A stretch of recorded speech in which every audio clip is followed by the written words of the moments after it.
Shelby! Shelby! Shelby! Pokemon! What the fuck?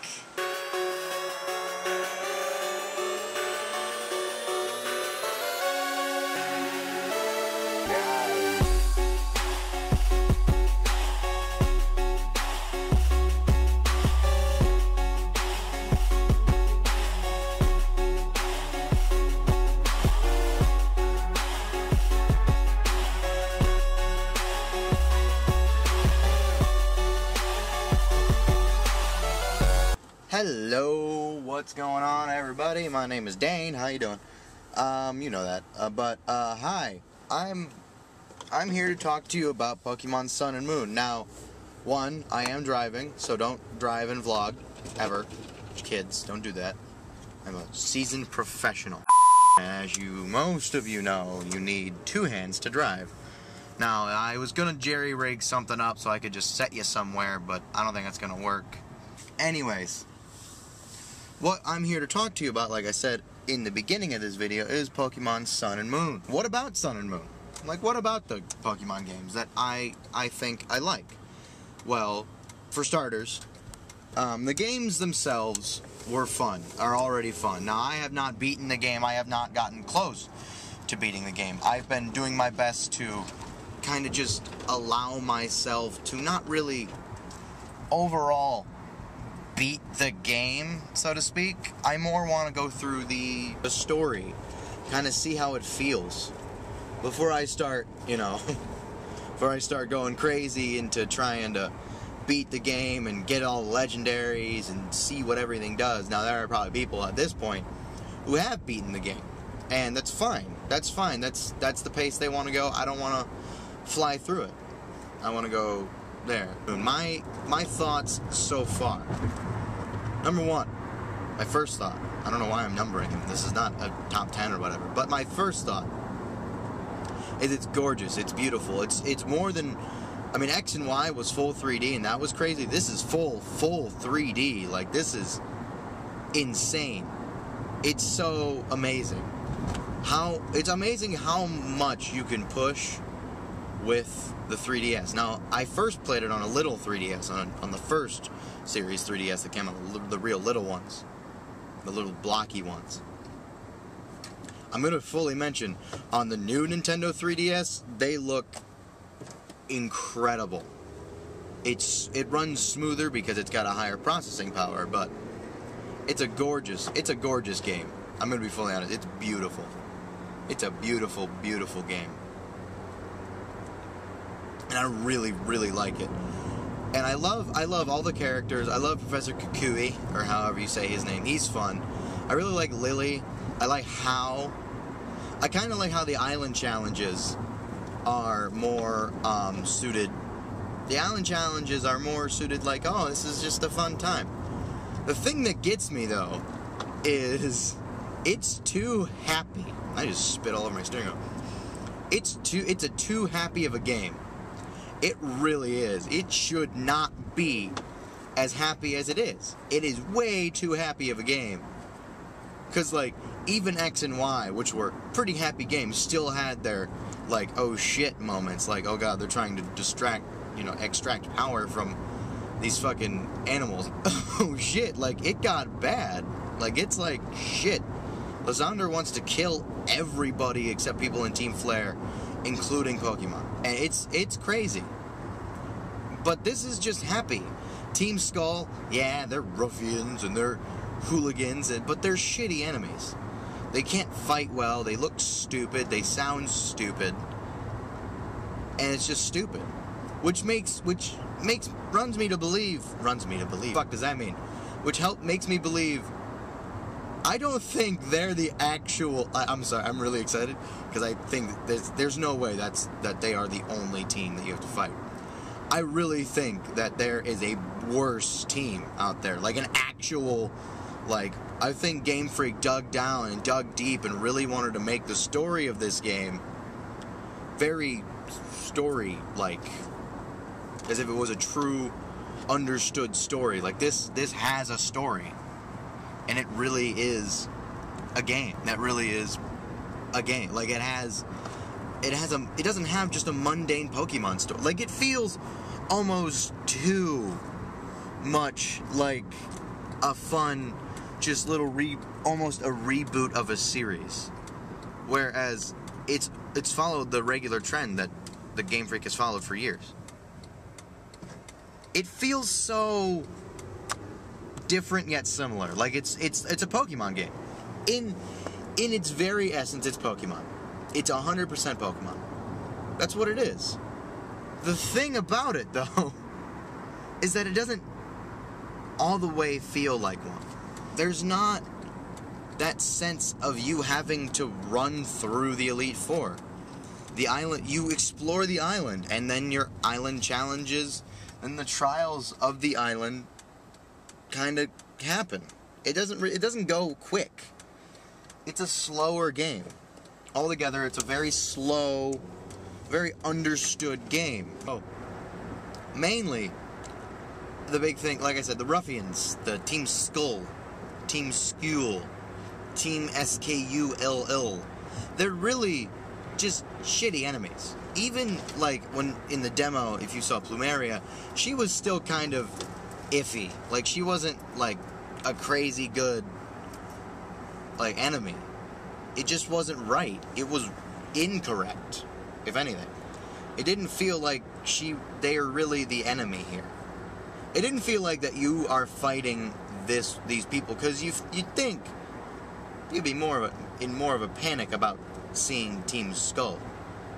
Because, like, Team Flare, Team Rocket, Team Plasma, Team Galactic, or whatever. Team Galactic, Team Death, Team Star. Anyways, any of the other teams, there were people who were like, I'm scared of this team. But all the people in, the Alola region are just like, I mean, yeah, it's Team Skull, it's fucking whatever. They also sound like some Brooklyn dude, like, it's fucking fine, I don't fucking care. It's whatever, it's just Team Skull. I really do enjoy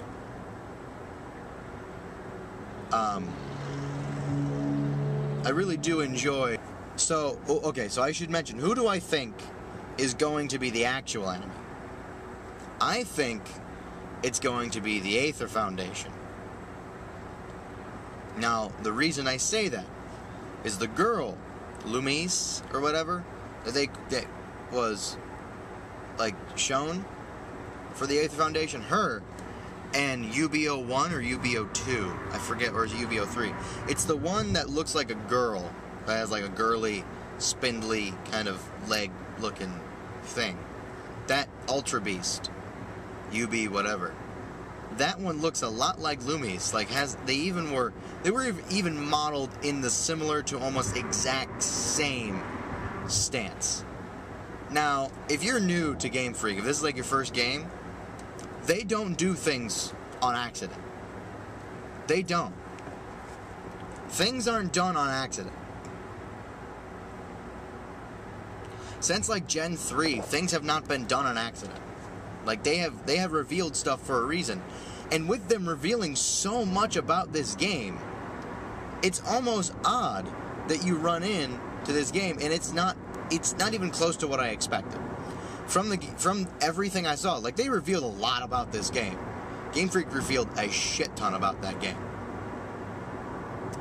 That leads me to believe, because they don't do that. Like, X and Y, they had the starters revealed and whatnot, and they had some stuff revealed, but it wasn't hefty. But the stuff for fucking, like, they showed you Island Kahunas, they showed you, like, different trials, they released a full demo. Like, they released a demo for Oros, yeah, but, like, that was, what it was gonna be. It's gonna be Gen 3 with some upgrades. But it's crazy how much they revealed for this game. And you have to wonder, there has to be a good reason for that. Like, there can't be some stupid reason. Like, they can't just have revealed it because they're like, oh, we want everyone to know what's going on in the game right away. No, Game Freak doesn't do that. So I've been looking at hints and hints and hints, and there's going to be a lot of stuff on the screen while this happens. But this is my theory about the team. I think Team Skull is supposed to act stupid. And they're supposed to act like a front And the Aether Foundation is actually doing bad shit and really blaming it on Team Skull. So that Team Skull takes the blame, and they also just act like ruffians and go around and challenge kids to Pokemon battles and lose a lot. And they just act so superfluous and even kind of flamboyant.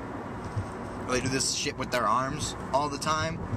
Like, that's gotta be, like, you really can't just do that and expect yourself to look cool. Back at the hood with some crazy bandos. Got some handlers lined up, pero pa más al rato. Now I'm strolling down my calle and I'm packing my Glock. There's a reason you shouldn't take them seriously. There's a real reason for that. Like, having played since playing since Gen 1. I mean, I started with Gen 2, and then I went and played Red right after I played Silver. I still say I started with Gen 1, even though I did the air quotes, but you probably can't see it. I technically started with Gen 2.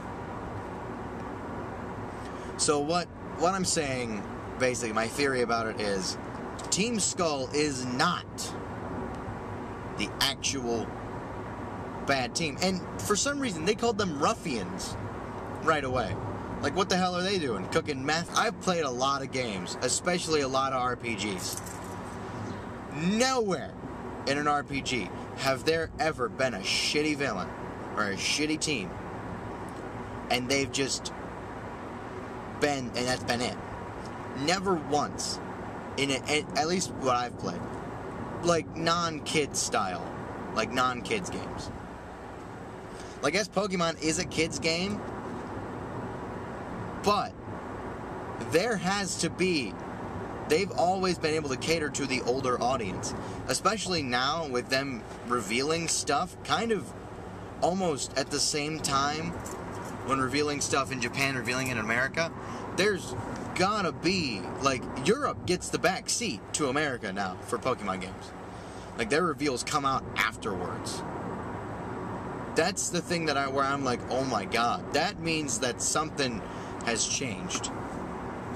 At least that's how I've seen it. It may just be my internet, I don't know.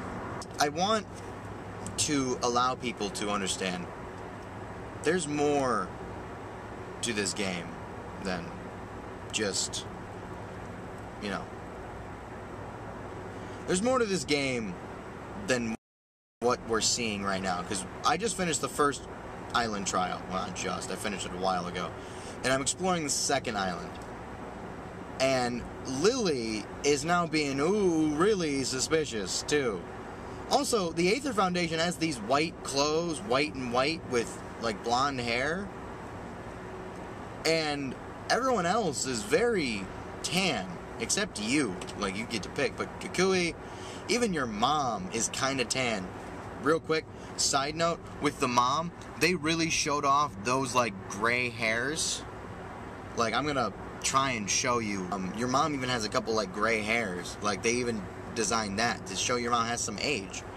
Which is weird, because a 10-year-old's mom, at least my mom, and, I mean, she's 50, about to be 50 soon.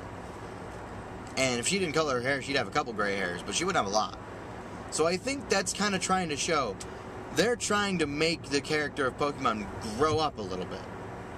To kind of stimulate, because a kid, you know, like a 10-year-old kid who's playing, it's not going to notice that. He's not going to notice what that is. Like, he's not going to notice that at all. Also, can I also mention, the leveling system is a lot better.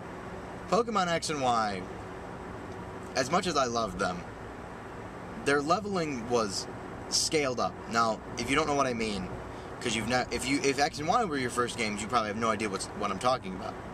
Let me go to Crystal, for instance. I was playing Pokemon Crystal on an emulator on my phone before I had to get rid of it.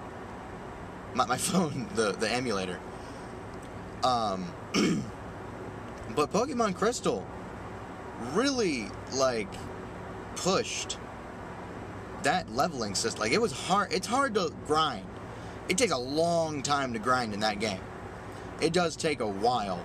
Unless you're grinding one Pokemon and you're fighting a lot of trainers, it's going to take you a good amount of time to grind up. And I mean, I have 5 Pokemon now in Sun and Moon. in Sun while I'm playing Sun. So I only need one more. Finish out. If you want to know my team too, it's Litten.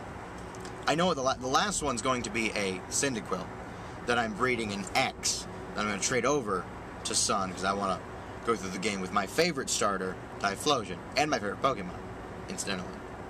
My team right now is Rufflet. It's going to become Braviary, which I've named Wade, after Wade Wilson, because I don't know why, but Braviary made me think of Deadpool. I don't know why. It did, but it did. And then I have a Pichu, which is going to be a Pikachu, which is then going to be a Raichu, which I named Dapper Zapper. And then I have my starter. My starter is Litten, or right now it's, I don't know what its middle evolution is called. I can't remember. It's going to be an Incineroar. And I think that's a fucking amazing name. It's a badass's name.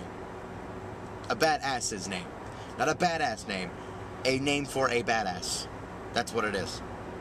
It's a name for a badass. And his name is, I think it's a guy. His name is Tatsuya. Also, if you don't know if you want to get into Pokemon yet, and you're like, well, Sun and Moon just came out, and I don't know if I want to get it or not, I strongly, I don't care what the fuck you say about it, I strongly urge you to get into it through this game.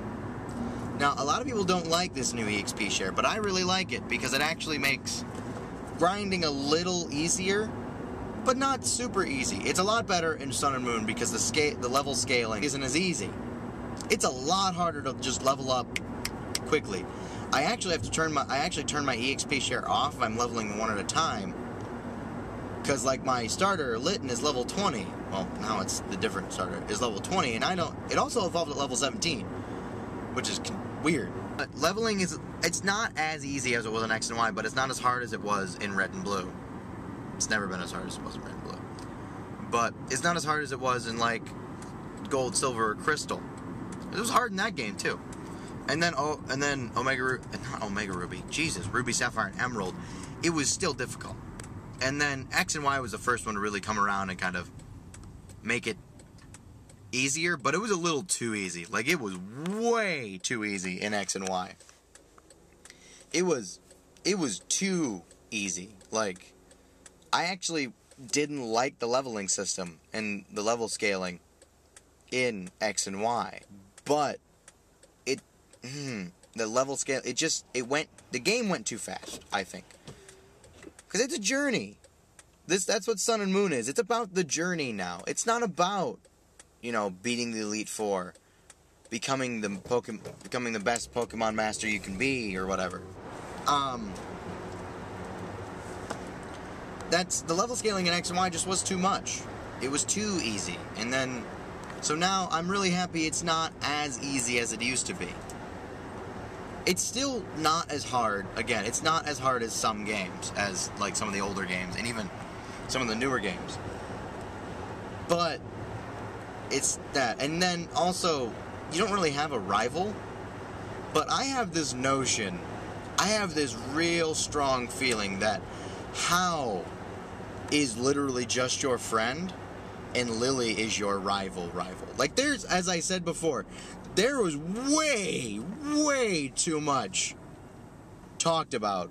Like, there was way too much revealed about this game for it to be, oh, yeah, that's it. This is the whole game. They could have revealed the entire game. But Game Freak doesn't just do that. They don't just reveal shit for no reason. It doesn't happen that way. That's not what they do.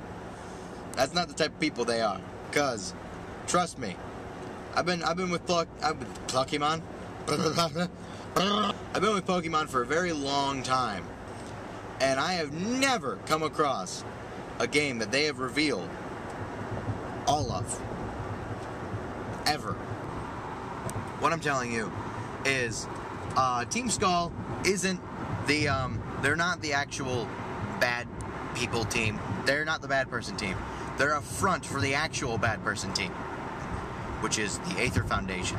And Lily works for the Aether Foundation and has set up everything to a T being this, having even Nebby, a Pokemon that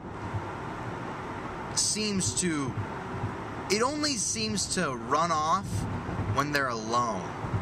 You never see it run off in person. Which leads me to believe that not only is she part of the bad person team, she is making this thing run off and act like an idiot so she can seem like she's a helpless girl. Oh my god, there's so much more to this. It is so many levels. Like, who is the Aether Foundation? There was nothing talked about them. Like, yeah, I mean, they were revealed, but there was nothing. Like, we got all of Team Skull revealed, basically. Like, an admin of Plumeria, the guy who runs it, whatever the fuck his name is, Hawaiian Gerard Way, or whatever he was. And a picture of him and his name, I'll put it up there somewhere on the screen. Along with that, like just a shit ton of stuff not talked about the Aether Foundation. Like, who is it? What do they do? Why does this Ultra Beast have the same pose as that girl, Lumise, or whatever the fuck her name was? Like, and why does she look so much like Lily? I'm not saying that to be, like, racist or anything. I'm being serious. They look like they could be sisters. They have similar spelling names. They have similar startings. They have similar letters in them. Why is it that all this stuff doesn't add up? Why is it so happy? There's no sense of urgency or danger like there is in all other Pokemon. There's always a sense of danger.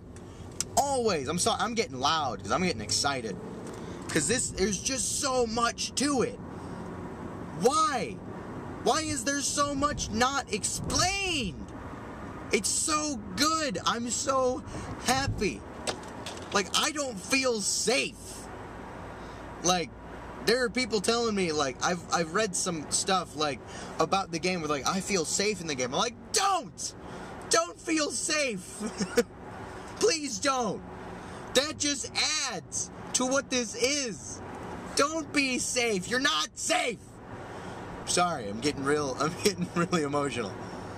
It's just, at the end of the day, Pokemon has always, Game Freak has always been able to make us ask questions before the game comes out. But they've never made us ask questions after the game comes out. Like, I am actually scared. This random bunch of buttholes named Team Skull is just there. Yeah, like, they're just there. Like, they live on the Hawaiian Islands. The Aether Foundation, they're just crazy. Ultra Beasts, so many of them. It feels too much like it's safe.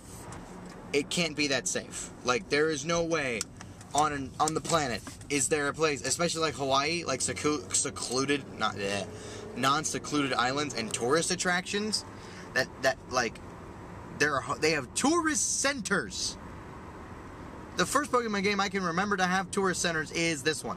The first game I know to have tourist centers is this game. It's the actual first one to talk about Pokemon tourism. Like, to really, like, besides, you know, there's the trainer class of tourist, but it's never been like this. There've never been tourist centers. To the point where you're like, okay, let's go into this tourist center and talk to them, because I'm fucking new here. I do love, you're here for 3 days, and now you're doing your island challenge. Because they don't even mess with the rigmarole of being like, you want to be a Pokemon trainer? You want to go train Pokemons? Like, they're like, no, go. They're not even like, here's a Pokedex, complete it, thanks. Like, yeah, he's like, can you complete this too? That'd be cool. But really, they're worried about your island challenge. That's what they want. I mean, the Professor Kukui walks with you and goes with you on your island challenge. Because I think he has to. Like, I'm sure he has to go with you on your island challenge. Also, they mention Kanto, and they refer to the gym leaders And that makes me really happy because the gym leaders are hard in that. Like Brock. He's a bitch. Everything about this game doesn't add up. Why'd you move here? For what reason did you have to move all the way from Kanto? Why'd you pick Alola? Why does your mom know Professor Kukui? Why are there all these things? Why is anything happening? Why is everything happening the way it happens? What is going on? Why is Lily just here? Who is she? What does she do? She has no purpose, literally. She doesn't help you. She doesn't give you items. She's just there. She doesn't even give you fucking advice. And she's all cryptic and shit about people she has to meet. And then she hasn't met them? What? She said she was scared of people who look like Team Skull. Like, why? What is going on? And why reveal so much about this game and reveal so little?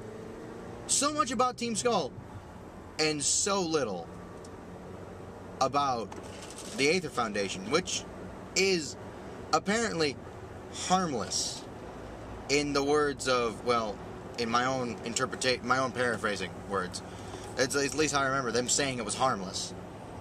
I'm so excited to kind of find out the story, the overarching story through this game. It seems like it's going to be a crazy-ass story. And it's going to be big. Like, I can feel it. I can already feel it. It's going to be a big game. It's going to be 4 small islands and an even smaller island in the middle, and it's going to be a big-ass game. So that's all I got for now. I'll see you guys maybe in my car again. Tell me if you like this, too. If you like this car vlog. I drive home every so often, so if you like it, tell me. Alright, cool.